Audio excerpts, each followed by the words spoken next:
ఆఖరికి ఆ కనిష్క ఇంటికొచ్చి తలదించుకునే పరిస్థితి తీసుకొచ్చావు. ఇవన్నీ చేయడం కోసం ఎంతగానో శ్రమించావు, ఎంతగానో కష్టపడ్డావు. నిన్ను చూస్తూ ఉంటే నాకు చాలా ముచ్చటేస్తుందమ్మా. భర్త లాంటి పరిస్థితుల్లో ఉంటే ఏ భార్య మాత్రం చలనం లేకుండా ఉంటుంది మావయ్య. చెయ్యని నేరానికి రాహుల్ బాబుని ఆ కనిష్క పోలీస్ స్టేషన్లో పెట్టించింది.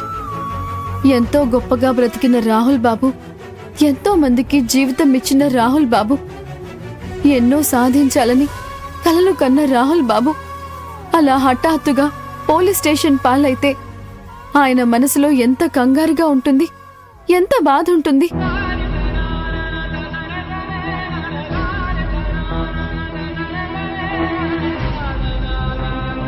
భవిష్యత్తు మీద ఎంత భయం ఉంటుంది. అవన్నీ ఆయన మనసులో ఉండకూడదనే వీలైనంత త్వరగా రాహుల్ బాబుని పోలీస్ స్టేషన్లో నుంచి బయటకు తీసుకురావడానికి ప్రయత్నించాను మావయ్య. నీలాంటి వాళ్ళు చాలా తక్కువగా ఉంటారబి. ప్రతి ఒక్కరూ ఏదో ఒక చోట తన స్వార్థం చూసుకుంటూ ఉంటారు. తన స్వార్థం కోసం వేరే వాళ్లకు ముప్పు కలిగినా పెద్ద పట్టించుకోరు. వాళ్లకు కావాల్సింది దక్కించుకోవడం కోసం మరొకరిని బలి చేయడానికి కూడా వెనకాడరు. అలాంటిది నువ్వు నీ భర్తని కాపాడుకోవడానికి ప్రయత్నించావు. అలాగే అసలు ఏమీ లేని ఆ ముసలి దంపతులకు కూడా అండగా నిలబడ్డావు. నీలా ఉండేవాళ్ళు ఎంతమంది ఉంటారు చెప్పు?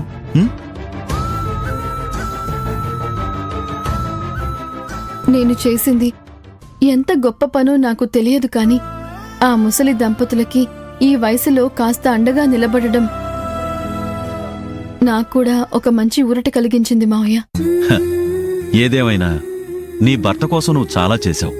వాడు నిన్ను అసహించుకుంటున్నా నువ్వు మాత్రం అభిమానిస్తూనే ఉన్నావు. వాడు నిన్ను దూరం పెడుతున్నా, ఒక దోషిలా చూస్తున్నా నువ్వు మాత్రం వాణ్ణి ఒక దేవుళ్లాగే పూజిస్తున్నావు.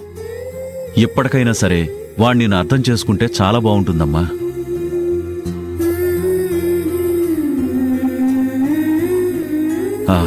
సర్లే అభి, నీరసంగా ఉందన్నావు కదా, నువ్వు పడుకో, నేను పడుకుంటాను. సరే మావయ్య.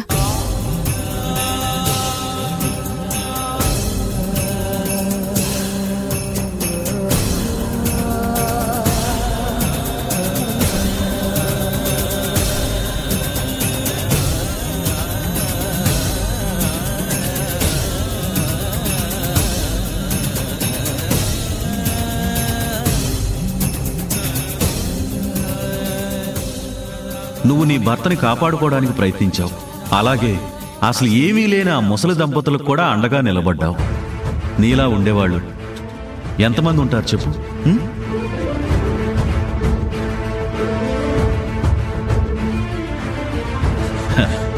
ఏదేమైనా నీ భర్త కోసం నువ్వు చాలా చేశావు. వాడు నిన్ను అసహించుకుంటున్నా నువ్వు మాత్రం అభిమానిస్తూనే ఉన్నావు. అభి, నువ్వు నా గురించి చాలా కష్టపడ్డావని నాకు అర్థమవుతుంది. నా కోసం ఎంత పరితపించావో నాకు తెలుస్తోంది. నువ్వు నా కోసం చేసిన దానికి నీకు థ్యాంక్స్ చెప్పాలనున్నా చెప్పలేకపోతున్నాను.